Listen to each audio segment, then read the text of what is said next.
Nevada, the great silver state and the gold.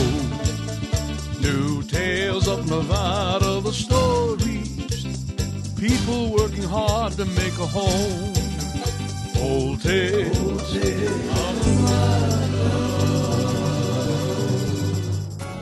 Hello everybody, welcome to Old Tales of Nevada, past and present.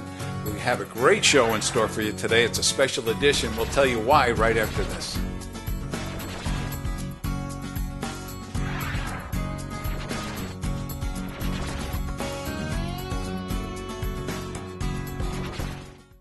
Hi, I'm Hugh Roy Marshall from the Marshall Mint, Virginia City and Reno, Nevada. Come to introduce you to the Let 'em Run Wild Horse Mustang series, which depicts the Wild Mustangs herd running free, mare and its foal, the Wild Mustangs fighting for love. These ingots are a limited edition double-struck product on 1 troy ounce 3-pine silver and are only available at the Marshall Mint, Virginia City or Reno, Nevada. Get your piece of history today. All of us at Shoeman's Custom Cycle are ready to get you and your Harley ready for the road.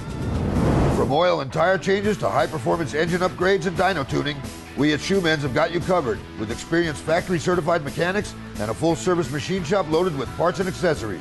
Shoeman's Custom Cycle has been serving Northern Nevada since 1988, so ride on down to Shoeman's Custom Cycle at 275 East 4th Street in downtown Reno. Shoeman's Custom Cycle, we're the biker's bike shop.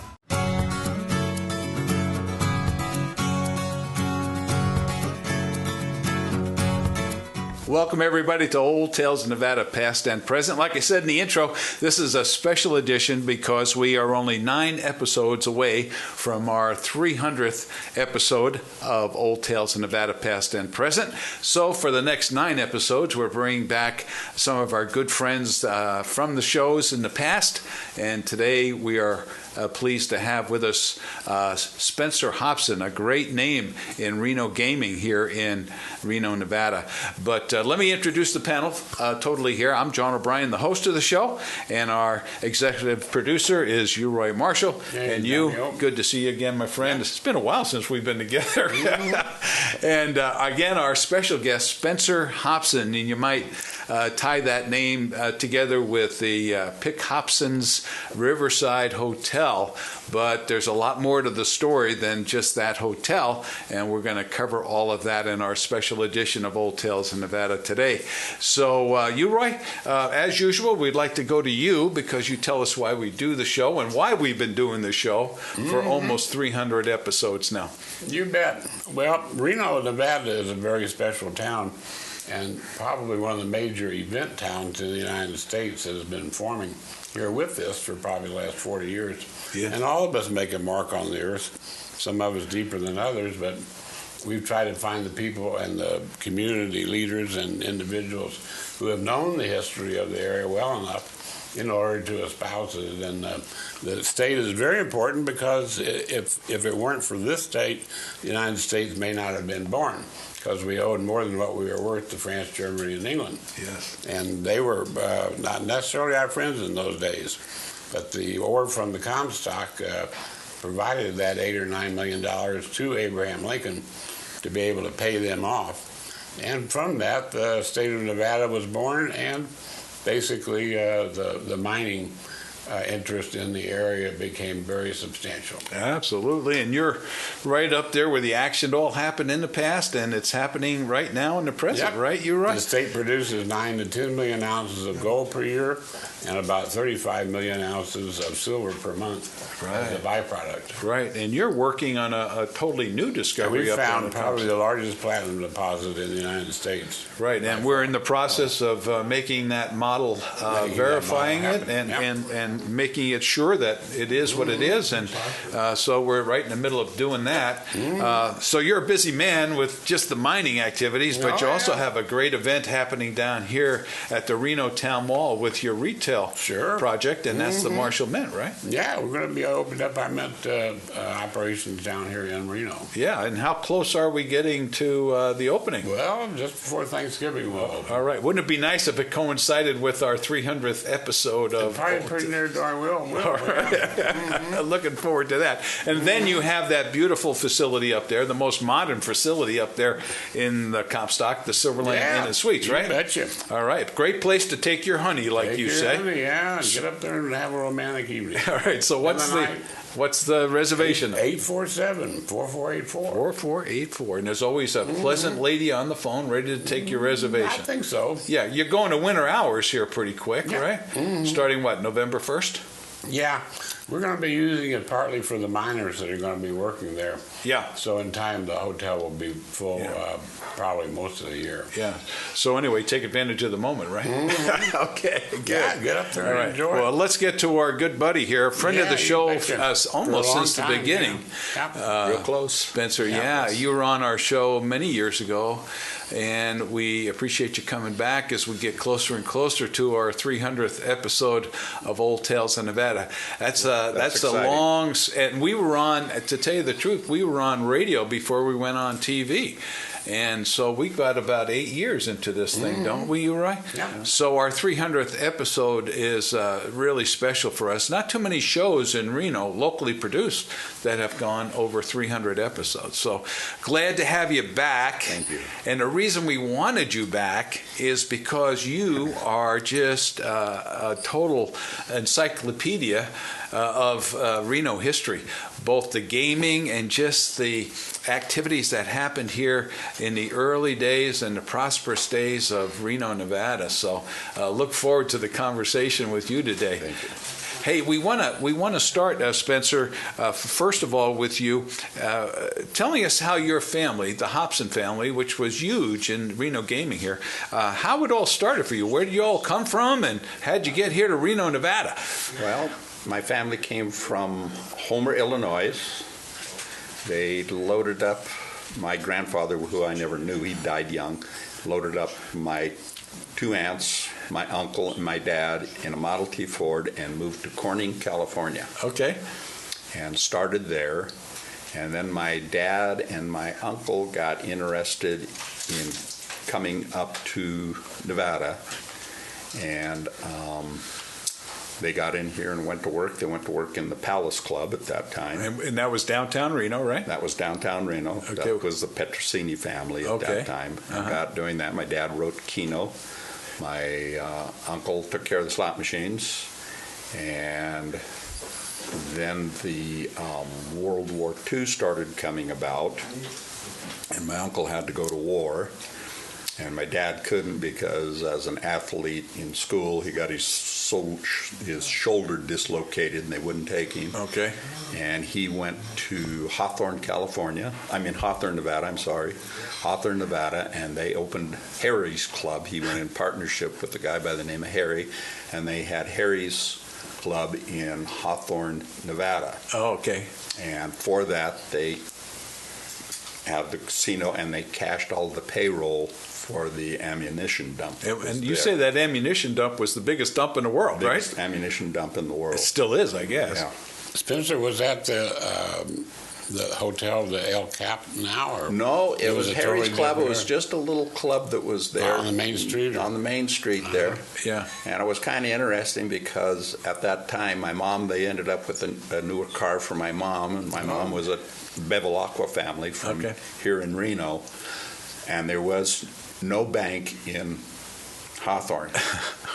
I'll do that. So my mother would take all the payroll checks, come to Reno, Nevada, go to the bank, load the car up, the Buick she had, they'd load the car up full of money, coins and everything to run with it. She would stay at my grandmother's house, and my mother, my brother, and a chow dog would transport all that back down to Hawthorne to do the payroll checks. Boy, the good old days. Good old days. Yeah. So from those times in Hawthorne, did that give them the money to move to the Reno area then? Yeah. Then my father moved to Reno, and he ended up starting the Frontier Club, Oh, the Frontier. which was the north side of Harris, where Harris on is now. Virginia Street. Yeah, it's no longer there. The building is gone. Yeah, the building's pretty much down. Yeah, yeah. And so the Frontier Club, that was in the 40s, and so the Frontier had the status of the first animated neon sign in the state of Nevada was a bucking horse on the top of the Frontier. Yeah. And Reno became famous for their neon, right? They started, it really grew down there. Yeah. And the family, they had bingo in there, then went into Keno. And so the Frontier Club was the first club in the state of Nevada to pay a $12,500 8-spot ticket Okay. at that time. All right. Okay. So, and that was right next to the Nevada Club, which was also an icon. And Yeah, the Nevada Club was there, and Frontier Club, and then there was the Harris. See, Harris originally started on Center Street in a little bingo parlor there, Right. which was next to the Golden Hotel. Wow. And there was a Golden Hotel and the Bank Club, and then there was the Petrosini's,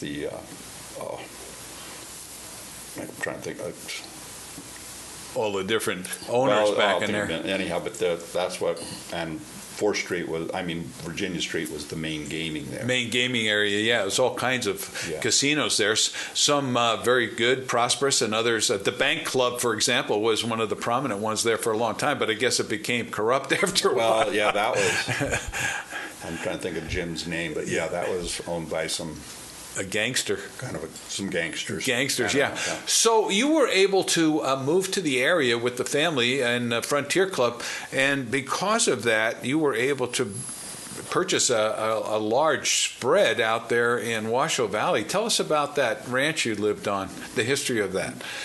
Yeah, well, yeah. When I was born, I started at a ranch behind the Washoe County Fairgrounds. Oh, okay. Whittakin Road. I was born on a ranch house up there. Okay. And then the family moved down. We moved out to Timothy Lane and had a ranch.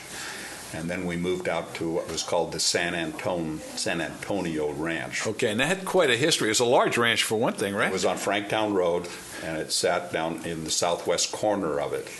And the ranch was 10,000 acres. Wow.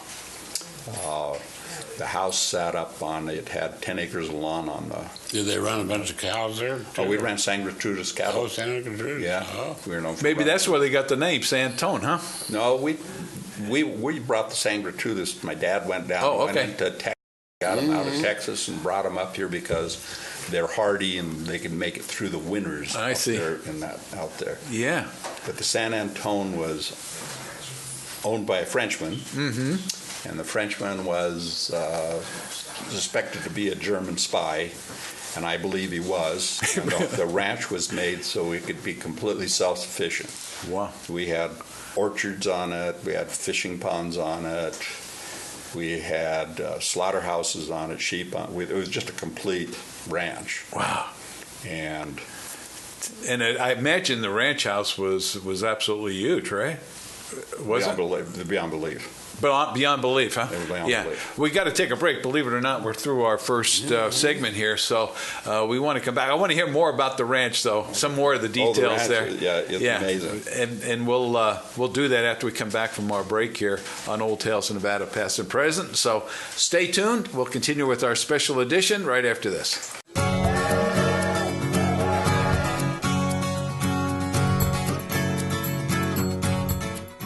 Hi everyone, Dave Asher here asking you to commit to buy local this holiday season. Buy gifts made with love, Nevada love. Here at the new Nevada Marketplace in the Reno Town Mall, we have more locals under one roof than anywhere in the state.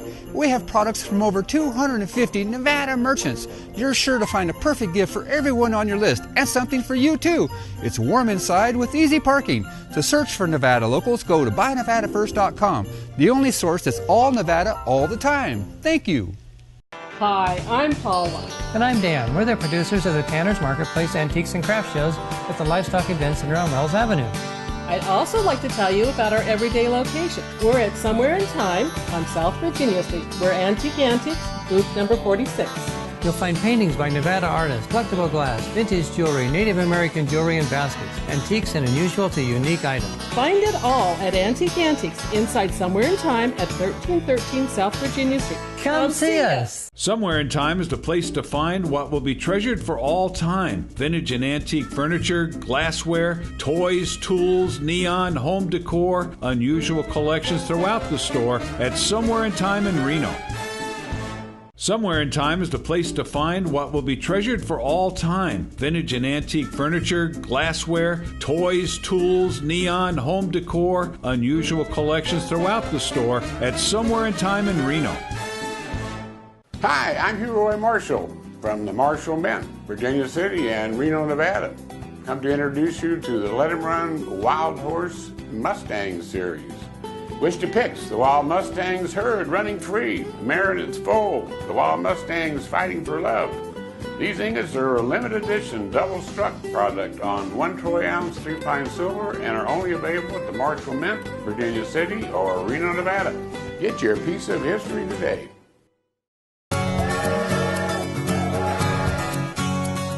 We're back here on Old Tales of Nevada, past and present. We're having a great conversation with Spencer Hobson.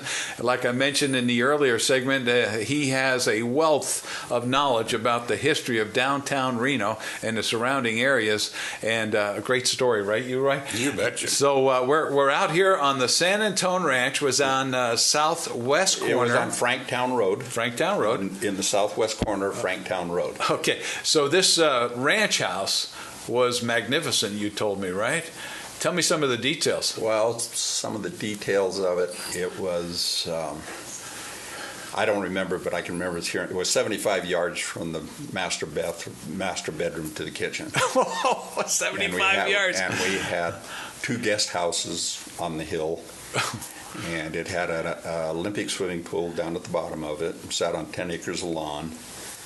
The living room was, I believe it was 30 feet to the top of it and had big hewn beams in it. Amazing. You could stand up in the fireplace. It was 6 feet by how wide? Yeah. You know. So here you had this German spy that owned it, and you said you found some artifacts in there, huh? Yeah, when we got it, it had gone through one other owner who was Jim McKay is the guy's name that had the casino, the bank club there, and he ended up with it, and my dad bought it from Jim. Okay.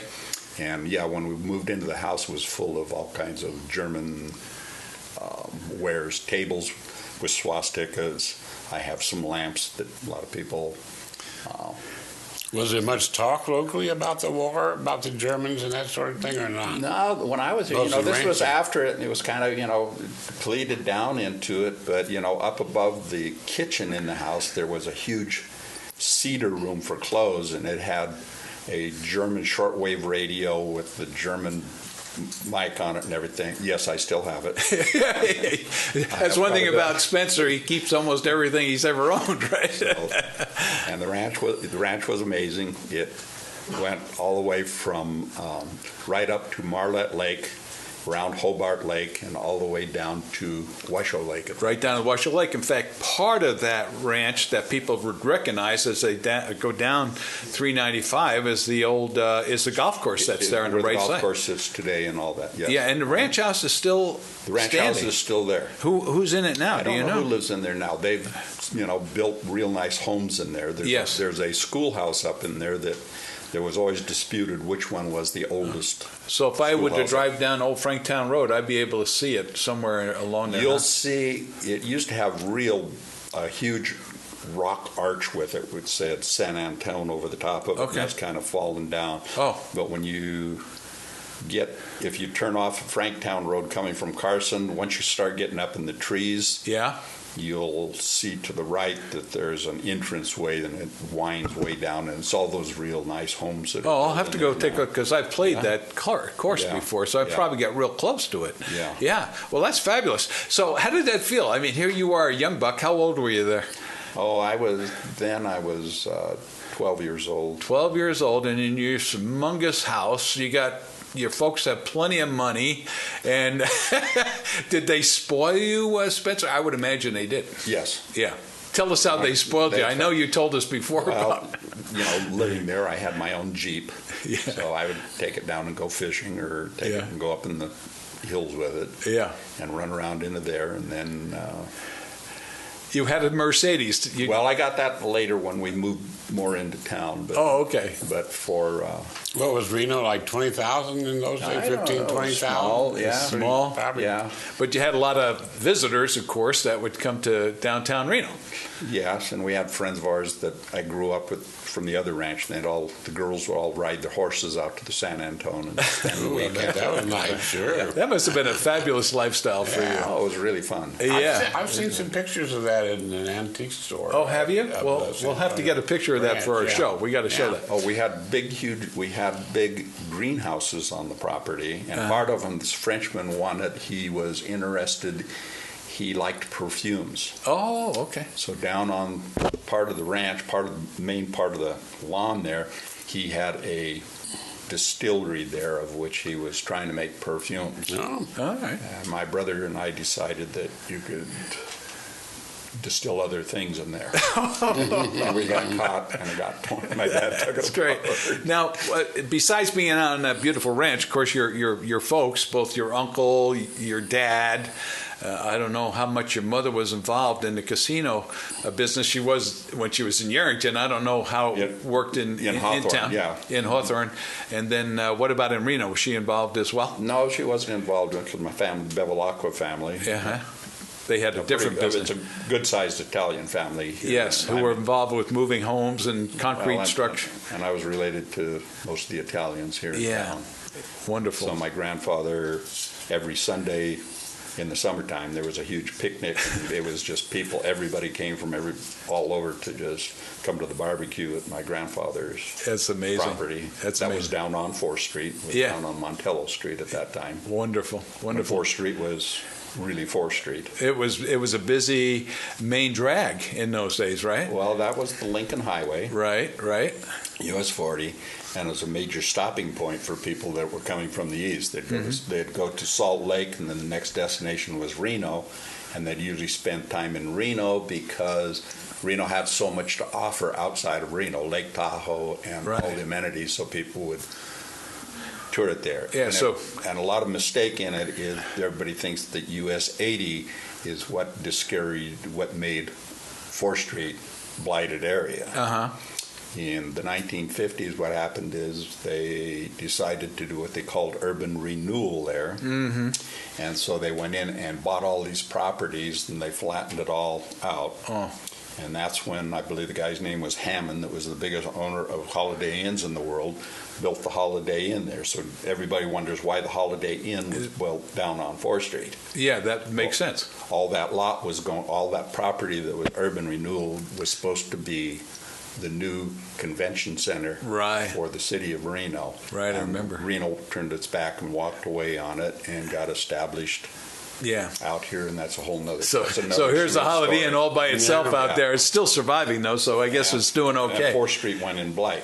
It went in blight up until recently, of course. Now they've restructured it, and it's looking pretty decent, actually. I believe if downtown would take care of 4th Street, that we would have something that nobody else can build. Oh, yeah. Because we've neglected it too long. Well, you've got your building there, the old beer, the bottling building for, what was the name of the beer? It was Sierra Beer, Malt Rose, One Sound State.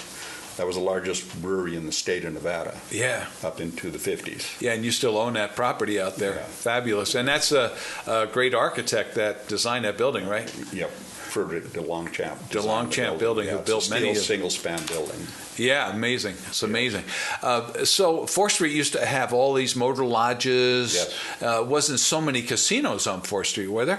There wasn't any casino. There wasn't any casino. Core was right downtown at that time. It was not even on the north side of the railroad tracks at that time. Really? It was just a downtown core, which was basically Virginia Street and Center Street.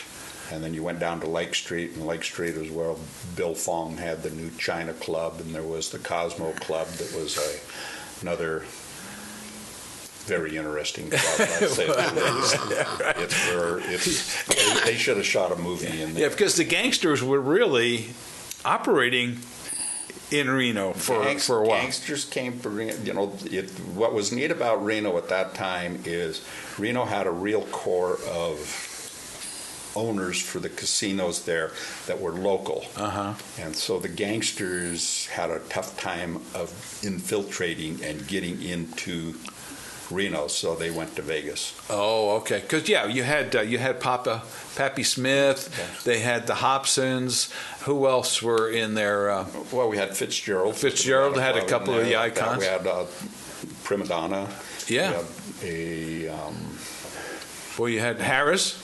Well, and Bill Harrow was there, and that was basically the real downtown core at that time. Yeah.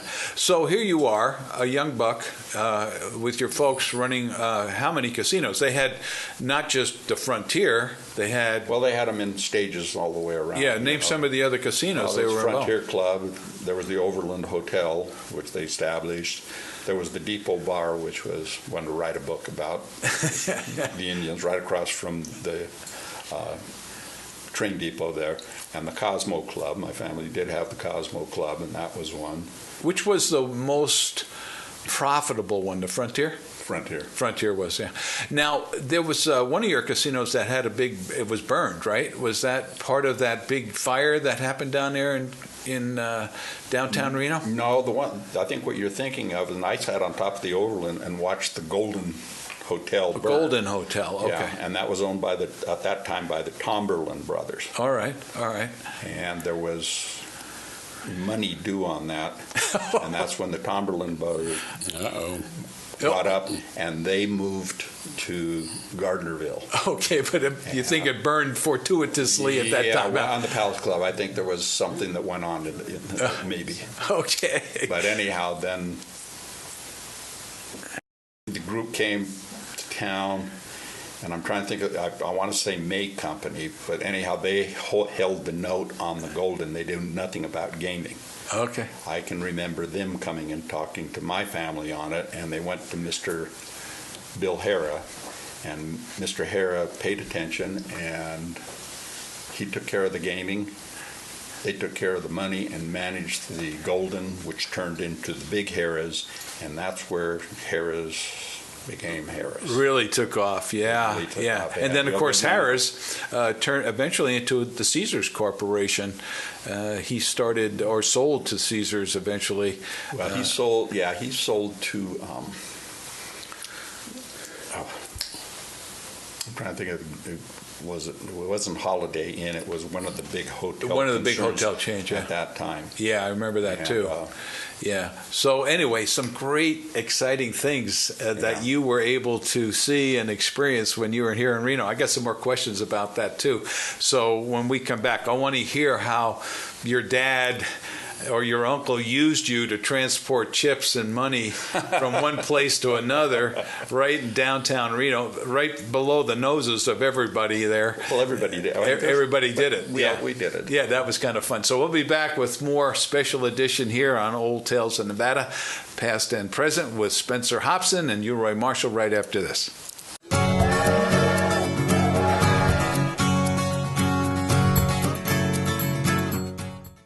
The beautiful fall colors are being duplicated in the fall collection of fashions at Boutique Elegante. Sweaters are either in the crayon colors for fall or soft muted shades in bark and beige. All of this and so much more at Boutique Elegante. For our cold winter days, jackets and vests are the perfect answer. Faux fur and faux leather are the strong fabrics for this season. Team them with maxi skirts for a beautiful seasonal look. All of this and so much more at Boutique Elegante. Somewhere in Time is the place to find what will be treasured for all time. Vintage and antique furniture, glassware, toys, tools, neon, home decor, unusual collections throughout the store at Somewhere in Time in Reno. Somewhere in Time is the place to find what will be treasured for all time. Vintage and antique furniture, glassware, toys, tools, neon, home decor, unusual collections throughout the store at Somewhere in Time in Reno. Deluxe Travel, locally owned and operating since 1991, is the home for travel to Mexico and Central and South America. The crew at Deluxe Travel is bilingual, trustworthy, thorough, and caring. They will do everything possible to make your dream vacation the best it can be. Now is the time to book for winter travel, so stop by the office at 100 California Avenue or call 686-7000. You can also check us out on our website at deluxetravelLTD.com. At Deluxe Travel, we sell dreams. Come in and plan yours. Hi, I'm Paula. And I'm Dan. We're the producers of the Tanner's Marketplace Antiques and Craft Shows at the Livestock Event Center on Wells Avenue. I'd also like to tell you about our everyday location. We're at Somewhere in Time on South Virginia Street. We're Antique Antiques, booth number 46. You'll find paintings by Nevada artists, collectible glass, vintage jewelry, Native American jewelry and baskets, antiques and unusual to unique items. Find it all at Antique Antiques inside Somewhere in Time at 1313 South Virginia Street. Hi everyone, Dave Asher here asking you to commit to buy local this holiday season. Buy gifts made with love, Nevada love. Here at the new Nevada Marketplace in the Reno Town Mall, we have more locals under one roof than anywhere in the state. We have products from over 250 Nevada merchants. You're sure to find a perfect gift for everyone on your list and something for you too. It's warm inside with easy parking. To search for Nevada locals, go to buynevadafirst.com, the only source that's all Nevada all the time. Thank you.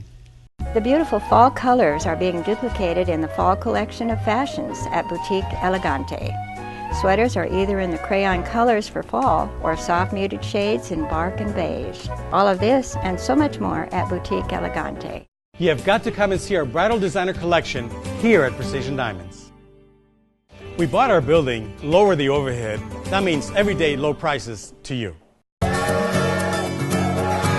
Welcome back to Old Tales of Nevada, past and present. We're having a great time here with Spencer Hobson, who was right in the middle of the action back in the heyday of Reno, Nevada, with his family, the Hobsons, and the other side of the family, the Bevilacquas. And so he saw a lot of different changes here in Reno, and it was right in the middle of some of the action with some of the casinos. In fact, your dad, I understand, used you as a runner. Well, my family. Well, we just, it was called running chips. Running chips, yeah. And why was there a necessity for that? So you would take them from one casino to another casino? Why? Well, what would happen at that time was you would, like Perez or Harold's Club or anybody, they would come in. At that time, it was the Overland that we had, and they would come in and use their chips on our table. Oh, and you allowed them? And that was, well, yeah. Oh. It wasn't supposed to, but they weren't.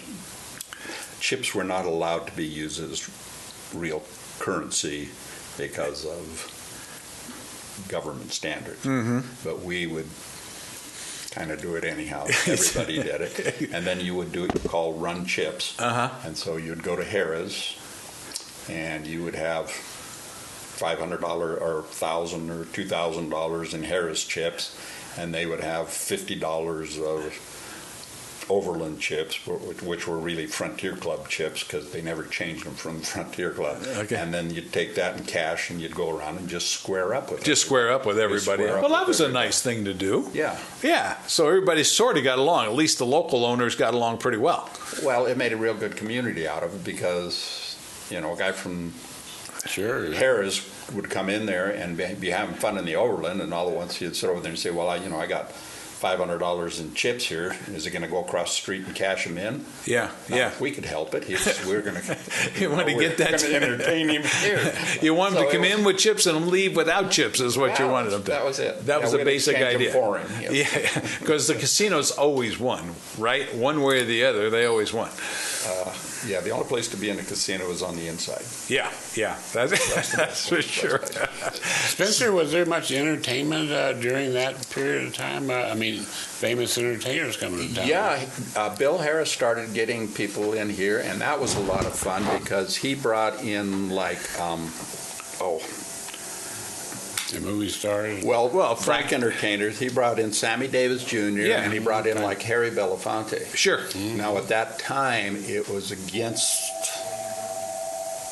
the laws, I guess you'd say, of Reno that they could not stay in those hotels. Right. They had to live outside in Black Springs or someplace like that. Down on 4th Street, on 4th and what would be 5th, right where the Holiday Inn sits, there was a woman there whose name was Mrs. Orange. Yes. She was a big black lady, as neat as they get. She made a lot of birthday cakes. But she had 2 little houses along the side of that, and when Sammy Davis Jr. and Harry Belafonte came, they were delivered in a limo down there and picked in a limo so that they could come up and do their entertaining. Wow. You know, and then Bill Herrick came up here right off of Arlington and went and built that house in the back there, and then he started bringing all the entertainers into there, black entertainers and entertainers of color and stuff. But it was a lot of fun. Yeah, I would imagine so.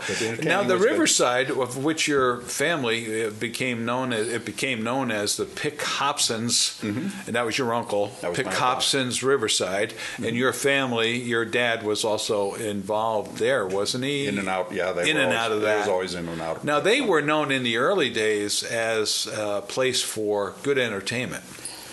Well, the Frontier Club had a little bar that was designed like a San Francisco bar, and it had a piano and jazz, and the entertainers after would all come over there and put on a lot of entertainment in the little corner bar there. Okay. I have a lot of 8x10s of a lot of famous. Yeah, and of course the Mapes was known for bringing top line entertainers, movie stars up there. You said you spent a lot of time up there, right? Quite a few birthdays. That's where everybody went. Everybody had a birthday. You went to internationally known. But I mean, the Riverside itself, before the Mapes, was one of the taller buildings in the state of Nevada until the Cortez was built, which was another floor higher, from what I understand. Did the Cortez have they had entertainment? Yes, it did. It did, huh? Yeah. So it was pretty well known. I never went to it, but it was a different. Yes, they had. And they had gaming as well? Yeah, they had small gaming in it. They did, and it was real elegant, real Art Deco. Real nice. Well, it must have been a sight to see, Spencer, when you were on Virginia Street or Center Street or 2nd Street with all that neon lighting going on, because we became famous for neon, didn't we? Yes.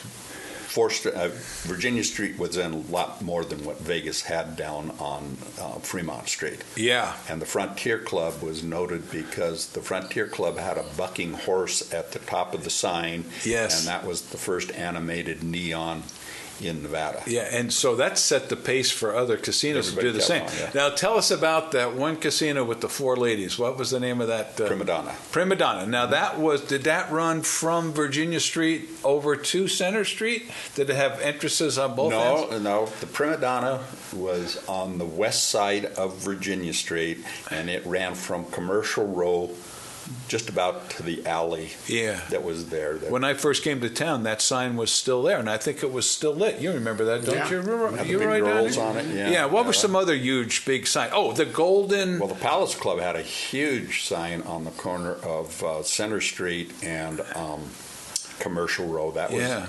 And then the what was it? The Golden Phoenix, I understand, had a huge sign. Quite a few later. That was later, past your ownerships and things like that. Harold's Club had one that had all animated, and it had the waterfall, and it had the Indians, and it was a real frontier sign to it. And that's now down at the fairgrounds. Oh, it is. And they have it up, yes. Which casino? Oh, that's Harris. Yeah. Harold's Club. Oh, Harold's Club. Yeah, the Harold's Club. Yeah. That big mural that they have down at the fairgrounds was originally on Virginia Street. Nevada Club had a real big Nevada on it and had some real good characters of kind of a Nevada sign with a kind of a cowboy wearing a hat. It was kind of his. Now, going back to entertainment just for a minute, I understand that Frank Sinatra and his entourage, the gang, used to go to the Calneva. So the Calneva used to be a prominent casino. Yeah. Yeah. They had a big showroom and so on? Oh, yeah, they had a showroom. They had everything going up there. Yeah. Calneva and that whole part was really interesting at that time. Yeah, I think I've only been in the Calneva maybe once in my entire life. Yeah. And I think I went for the $2.99 breakfast.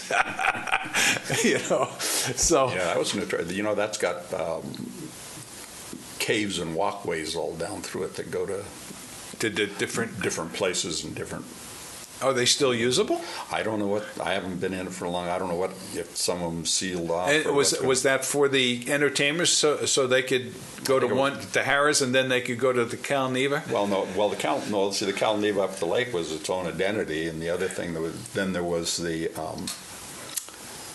I'm trying to think. The Crystal Bay Club was. Oh, Crystal Bay. Oh, so the Cal Neva that I'm thinking, or that was mentioned.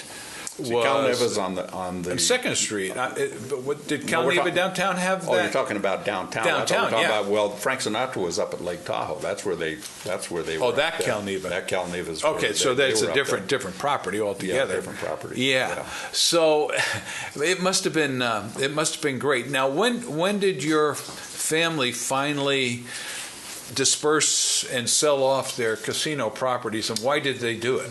Why didn't you, as a young entrepreneur or son of an entrepreneur down there, why didn't you jump into management and ownership? Oh, I was pretty independent. I was. You were having too much fun. I was chasing my photography and I was luckily pretty artistically. I blew glass. Oh. And wow. So I ended up in Hawaii blowing glass. How about that? How about that? Now, what about your brother? Well, my brother was Richard Hobson. Mm-hmm. And he made Rebel Without a Cause look like an amateur. My brother lived a very fast life and died at 30. Oh. And did a lot of things. Yeah, well, that's sad. You couldn't catch him. Lightning fast, yeah. Huh? Lightning fast. Yeah. So after your time, well, you still have property in Hawaii. Yes. But was the property, like, for instance, on 4th Street, was that an original family property that never got sold away, or what? What happened with that was the Reno Brewing Company. Got established in 1902. Uh-huh. That was the largest brewery in the state of Nevada clear up until the 1950s. And the thing that went on with that property was a fellow by the name of it's hard to remember those names. Well, the guy with Laverne Redfield. Oh, Laverne, yeah. Went into that property in the 1950s, and they were going to take it and make it the largest brewery in the state of Nevada and completely redo it. And the Hooks and the Doors, two Germans, owned that brewery at that time. All right. And so in 1940s, the bottling building got built there, and they were they were going to make this huge. And in 50s, like I say, Laverne Redfield got in there. And then in 1954, the legislature of the state of Nevada got a bill passed that's called the three-tier effect, which is still affecting the microbreweries and everything here. Yeah, because they have to go through a distributor. Right. And there were some bigger boys that had influence on the distributors here, and they shut down the Brewing Company. Oh, that's how That's right when the urban renewal got formed down there.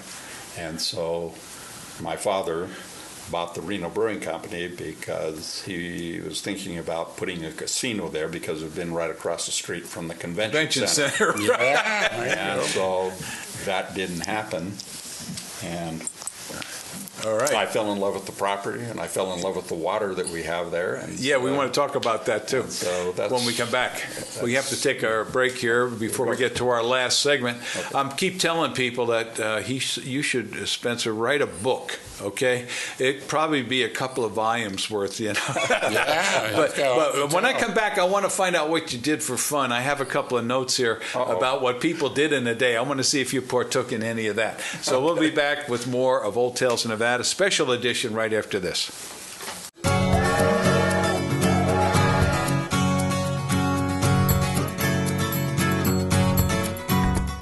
You have got to come and see our bridal designer collection here at Precision Diamonds. We bought our building, lower the overhead. That means everyday low prices to you. Hi everyone, Dave Asher here asking you to commit to buy local this holiday season. Buy gifts made with love, Nevada love. Here at the new Nevada Marketplace in the Reno Town Mall, we have more locals under one roof than anywhere in the state. We have products from over 250 Nevada merchants. You're sure to find a perfect gift for everyone on your list, and something for you too. It's warm inside with easy parking. To search for Nevada locals, go to buynevadafirst.com, the only source that's all Nevada all the time. Thank you. Somewhere in Time is the place to find what will be treasured for all time. Vintage and antique furniture, glassware, toys, tools, neon, home decor, unusual collections throughout the store at Somewhere in Time in Reno. Somewhere in Time is the place to find what will be treasured for all time. Vintage and antique furniture, glassware, toys, tools, neon, home decor, unusual collections throughout the store at Somewhere in Time in Reno. The beautiful fall colors are being duplicated in the fall collection of fashions at Boutique Elegante. Sweaters are either in the crayon colors for fall or soft muted shades in bark and beige. All of this and so much more at Boutique Elegante. Hey everyone, the Tanner's Marketplace Antiques and Crafts Show is this weekend. Come find quality antiques and crafts and have fun doing it. We'll have raffles and fun prizes. This weekend at the Reno Livestock Event Center. Come join us. Hi, I'm Hugh Roy Marshall from the Marshall Mint, Virginia City and Reno, Nevada. I'm to introduce you to the Let 'em Run Wild Horse Mustang Series, which depicts the Wild Mustangs herd running free, mare and its foal, the Wild Mustangs fighting for love. These ingots are a limited edition double-struck product on 1 troy ounce 3-pine silver and are only available at the Marshall Mint, Virginia City or Reno, Nevada. Get your piece of history today. You have got to come and see our bridal designer collection here at Precision Diamonds. We bought our building, lower the overhead. That means everyday low prices to you. Hey everyone, the Tanner's Marketplace Antiques and Crafts Show is this weekend. Come find quality antiques and crafts and have fun doing it. We'll have raffles and fun prizes. This weekend at the Reno Livestock Event Center. Come join us. For our cold winter days, jackets and vests are the perfect answer. Faux fur and faux leather are the strong fabrics for this season. Team them with maxi skirts for a beautiful seasonal look. All of this and so much more at Boutique Elegante. You have got to come and see our bridal designer collection here at Precision Diamonds. We bought our building, lower the overhead. That means everyday low prices to you. We're back here for our last segment of our special edition for this week with Spencer Hobson. And just to remind everybody who we are, that's Spencer Hobson over there. I'm John O'Brien, the host, and this is our executive producer who makes our show possible for the past 8 years, 291 episodes. Roy Marshall has a special interest in the history of Nevada and especially about Reno and the surrounding area. So we've been talking to Spencer about all the things that happened downtown, but I want to just talk about some of the things that young people did back in the day here in Reno that we don't see happening anymore and probably will never see here happening again. You know, so let me just ask, and you can tell me what you did. What about swimming in Virginia Lake? You don't see that today. Did that happen in the old days? We would swim in Virginia Lake. Yeah. Also, we would ice skate on Virginia Lake. Yeah. And then also during some of the summers, they would bring ducks in, you know, the Army ducks, and they would take us in tours around into Virginia Lake. Now, that's right down below the mansion here. Yeah, for some time, my grandfather and my family had over on Bonnie Briar, 245 Bonnie Briar. In fact, that's where I first met Hugh Roy when he was walking his chows and I was walking mine. And so I grew up in that for a summer, so while there was a ranch house being built for the family, and so I used to come down here around this lake. And you're swimming and have like a beach area and so on? It was a little kind of, no kidding. At the end there was kind of a little picnic area. And the water was clean enough to swim in? Well, it's an irrigation ditch, really. Yeah, we swam it. I don't think there was all the restrictions of what everybody says there was today. Yeah. Now, there was a racetrack around Virginia Lake, wasn't there at one time? Was that before your time? Well, they raced cars around here, and it went around the lake and came up, and it came right down Bonnie Briar, because that's when we were there, and I think I was, I just got a bicycle, so I was, I don't know, 8 or 9 years old, but yeah, they raced sports cars around this. That's amazing. Now, you also, it said that you used to ice skate on the Truckee River. In those days, was it that cold? I don't remember ice skating there. We used to ice skate at Idlewild Park a lot at the ponds up there. That was a lot. Oh. I don't remember the Truckee River doing that. We used to all go up to Idlewild Park and have a bonfire. And, We would all ice skate. Sounds like there. fun. Oh, it was a lot of fun. A lot of fun, yeah. We had a lot of... Now, how come they don't do that anymore, I wonder? I don't know. We had a lot of kegers out at Idaho Park, too. That sounds like fun in itself, right there. Now, do you remember a place called the Bronx Pizzeria? I don't. They said everybody used to go there to get their slices of pizza. And the guy was actually from New York. And he'd make a combination. He'd get one slice would be this, one slice would be that. I don't remember that. Then I went away to a private school, so I lived out in the country and then went to a private school. So. Oh, okay. Do you remember the Brick House? I don't remember bakery. I don't remember that bakery. That was supposed to be a famous bakery here in town. Now, do you remember the ladies coming to town for a divorce? Yes. Okay, they'd stay at the casino, like the Riverside. Well, they'd stay at the casinos, and they'd also stay out here. And there was what they called guest houses for them. And one of them, there's still one of them out here. It looks like a white mansion that's out off of. Holcomb Lane and up into there, and they used to come in and entertain the divorcees that would come here to get their divorces. Right. And then they'd go down and throw their rings. Now, I understand that the Riverside, back in the early part of the divorce era, used to have 60 beautiful suites on the corners of the building, to where the divorce person, it could be maybe the mom or the dad, depending, and they'd have quarters for the kids. They'd even bring their kids with them for months at a time. Yeah, that was before. I remember some of that in there. The Riverside used to have a beautiful showroom and a beautiful swimming pool on it, and it used to. There was the street Riverside ran right in front of it, and one of my best remembrances of that was I was tooling down through there and the steps that went down there, and there was a woman by the name of Mae Britt. And Mae Britt was dating Sammy Davis Jr. at that time. In fact, I think they were married. And he was up about a step or two, and they were kissing there right in front of the Riverside. Right, as you saw all of that. Yeah. Well, the Riverside had a little bar in the corner that was just another one that was like the one in the Frontier Club, and it was notorious for everybody hanging out there. All Reno hung out there. Oh, no kidding, yeah. Oh, that sounds like a lot of fun, I'll tell you. Now, what about the ladies after they got their divorce decree? What did they do on the Truckee River on the bridge? Well, they threw the rings in. They threw the rings in. That was, a lot of them, and there was always somebody there to look for them, dig them back out. That was my next question. Trying to claim them. Did you guys go, well, you didn't have to, but did other people used to jump in there and try to find those, because there were diamonds, right? As far as I know, whatever they threw. Whatever they said, I'm done with this guy, Whether right? they kept the diamond. I'm going to wash that man right out of my hair, right? So that was notorious for it, yes. It was, yeah. So anyway, that was in the 50s or?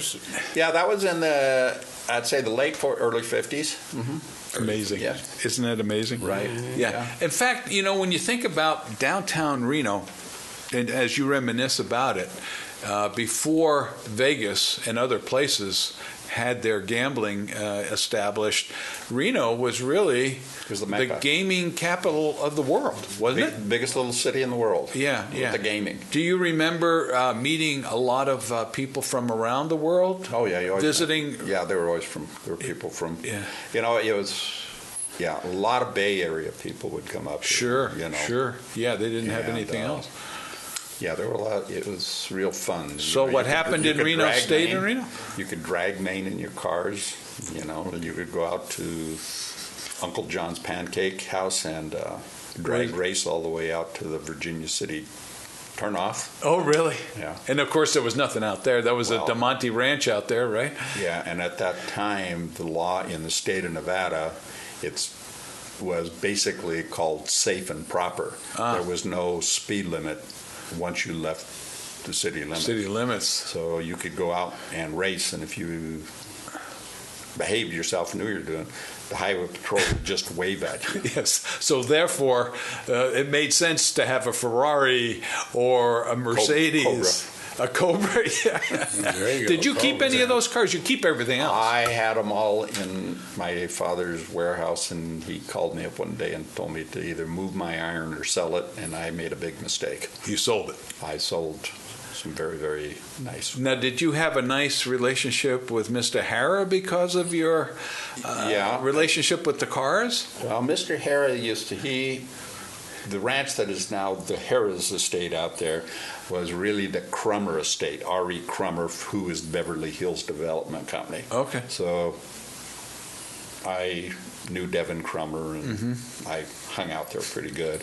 And a friend of mine, Smith family, lived right alongside of it. Oh, yeah, I think I know one of the boys. And so the Smith family... George Smith was there, right? No, this was Virgil Smith. Oh, Virgil Smith. Virgil Smith was in partners with my dad at first in the Frontier Club, and then got into the... Harris. Well, into the Golden Road, which is now the Atlantis, is why the convention center is where...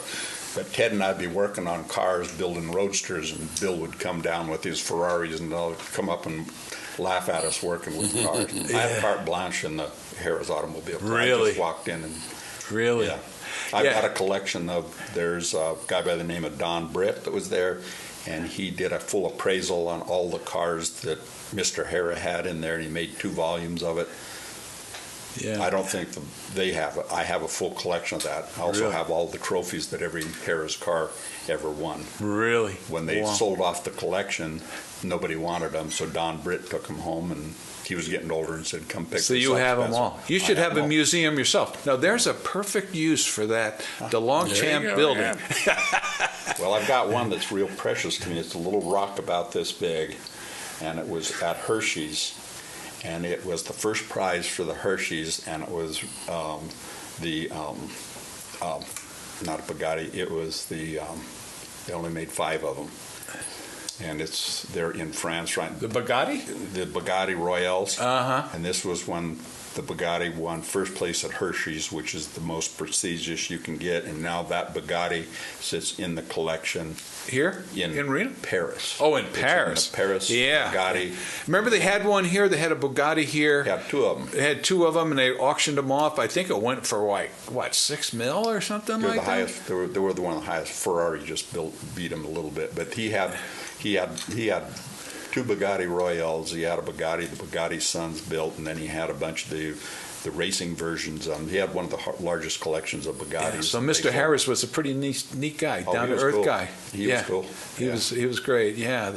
That was a nice thing about as I hear about history in Reno, and I hear about the movers and shakers and the entrepreneurs and the millionaires, they're really pretty nice guys. They might have been a little odd, like Redfield. Did you know Redfield? I knew him, yeah. Laverne Redfield. He was a very, very stingy kind of person. Yeah. Nevada Club didn't think so, though. They did. He did a lot of gaming there. Yeah, he did. He was a real character. Yeah. He used to walk back and forth to his work from Mount Rose Street there. Yeah, well, he'd get up in the morning, go across and get the newspaper from his neighbor, read the morning newspaper, put it back, and down on the corner of Mount Rose and Virginia Street was the Safeway store there. Oh. And he was rumored to go down there and go through the dumpsters and get the old vegetables they throw out, and he would bring those back home. And they said that Laverne Redfield could leave Reno, Nevada, and drive to San Francisco and always be within close distance of a piece of property that he owned. Oh, yeah, it was pretty amazing, wasn't it? Well, listen, we got to close her down here. You should write a book, Spencer, because if anybody knows Reno and Reno history and the gaming and everything else, you do. And that's why we wanted you on our special edition of Old Tales of Nevada, because that's what our show is all about. Yeah, we don't want to lose that. It's preserved history. So maybe we should just do a longer version and play it back every once in a while, because there's a long ways to go about your history. So thanks for being with us, Spencer, and of course you, Roy. Thanks for bringing the show to the folks here in Reno, and for all of us, whether it's Spencer or you, Roy, and myself, we want to wish you a great Nevada day. Invite you back for another special edition of Old Tales of Nevada next week. So we'll see you then on Old Tales of Nevada.